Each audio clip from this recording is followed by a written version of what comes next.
Hello everyone, welcome to another Rick's Picks. Today I'm going to be doing my review of NECA's The Ultimate Ash from the original Evil Dead movie figure. So what I'm going to be doing is I'm going to look at him in box first, then we're going to take a look at the figure, then we're going to look at his accessories.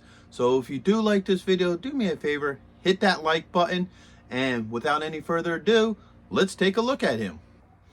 So here we got the Ultimate Ash in box. The front is the original cover art for the Evil Dead movie, the first one. You have the Ultimate Ash, and it's classified as horror. You open it up, and you have, the figure here with all his accessories, how you can see them. And you got this nice piece of art here that shows the figure in a standing position, sort of like one of the poster boards for the original movie. And close them up.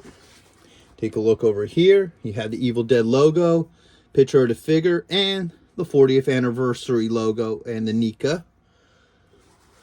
Flip it this way. You have another original art from the first movie.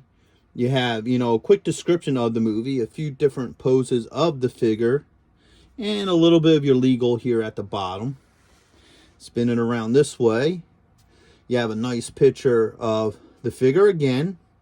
The Evil Dead logo, the 40th anniversary, and then the top is pretty much the same as the sides and everything, that you have all the standard stuff, except for you also have the warning and the age restriction.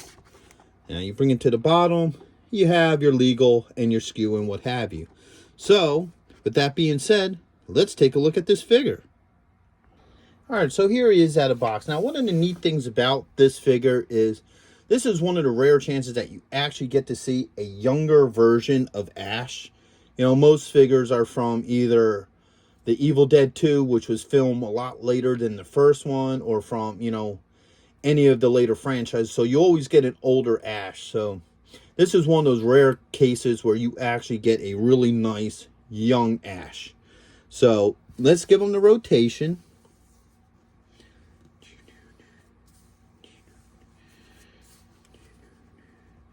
Alright, he has most of the standard points of articulation. The head's on a ball joint. You got a shoulder joint, an elbow joint, and a wrist joint. Alright, he does have a swivel at the belt line, a hip joint, a knee joint, and he does have an ankle joint. So, let's take a look at some of the goodies he comes with. He comes with two alternate heads.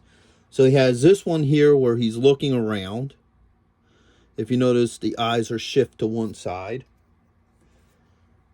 He also has this head here where he's looking a little bit more serious. So that's a nice sculpt of his head. He comes with the iconic double-sided axe from the first movie. The double-barreled shotgun, which is a nice piece here. Oh, no, I'm sorry. That's my mistake. It's a single barrel. It comes with a lantern.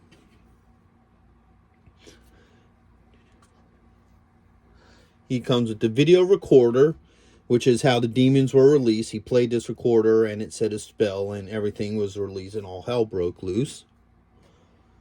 He comes with the iconic chainsaw. Now, in this one, he doesn't have any attachments for his hands because in the first movie, he actually does not lose his hand. It wasn't until the second movie. He has this alternate hand here and this one as well.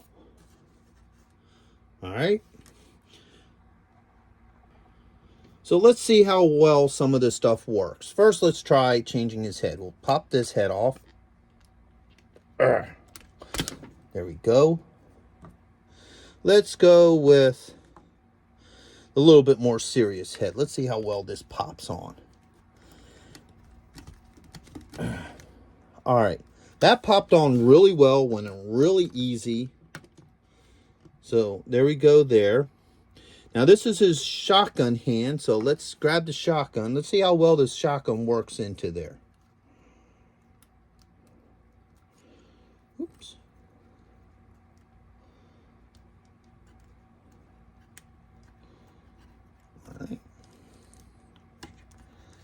twist it a little.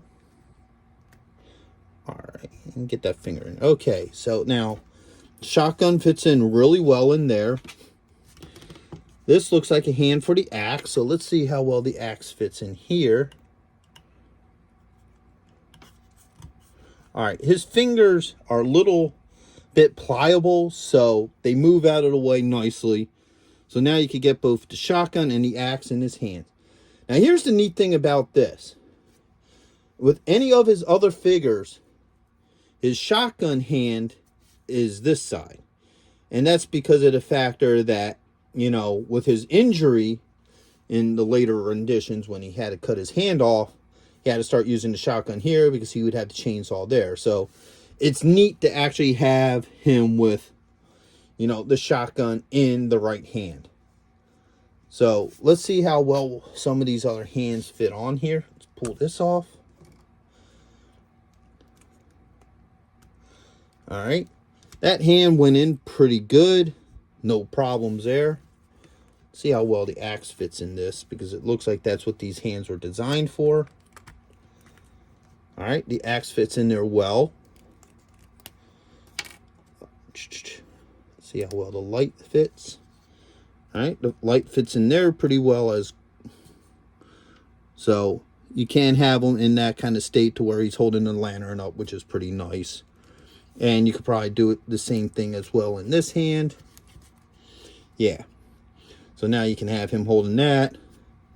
See how well the the chainsaw fits in here. All right, it took a little bit of maneuvering, but that goes on there pretty well. Let's remove this. Let's see how well the bar fits in here. Now, the nice thing about these figures is that they do have, the pliable fingers. And what that means is the fingers aren't so hard of a plastic that you could bend them just a little bit to make it easier to put things in the hand. So there we go. Oops, put them back on the stand. So the chainsaw does work with this hand as well. We have one more alternate hand. Let's see. This one would probably work well with the chainsaw as well. So let's see how well this can fit into there. Actually, this one kind of looks more like it's set up for the axe, more so than the chainsaw, but maneuver it a little bit, and the chainsaw will go in this hand as well. So all his accessories work very well with him. You know, once again, you can pose him however you want. You know, you take a little bit of time, and you could get him in whatever position you want him in. So overall, I think this is a great figure. It looks really nice. Would definitely go good on this display stand somewhere, whether in box or out of box, because the box has very nice artwork too. I would highly recommend this figure to anybody who's a fan of the original movie, because they did really good on this. So I hope you guys really liked this video. If you did, you know, go ahead and check out some of my other playlists. I do have a horror and sci-fi playlist which has similar figures to him and other horror and sci-fi icons. And I'm also doing reviews on the Evil Dead 2 Ash and Ash versus the Evil Dead. So go ahead and check those videos out as well. So until the next one, late. Thank you for watching this video. I really hope you enjoyed it. And if you did, go ahead and hit the like button, share it with friends, and, you know, subscribe to the channel or ring the notification bell, because any of these things will help this channel grow. And also, a way you can help this channel grow is leave a comment. I like to hear from you, any kind of feedback or questions that you might have. Just leave it in the comments. I will get back to you. So once again, thank you for watching this video, and I'll catch you guys in the next one. Late.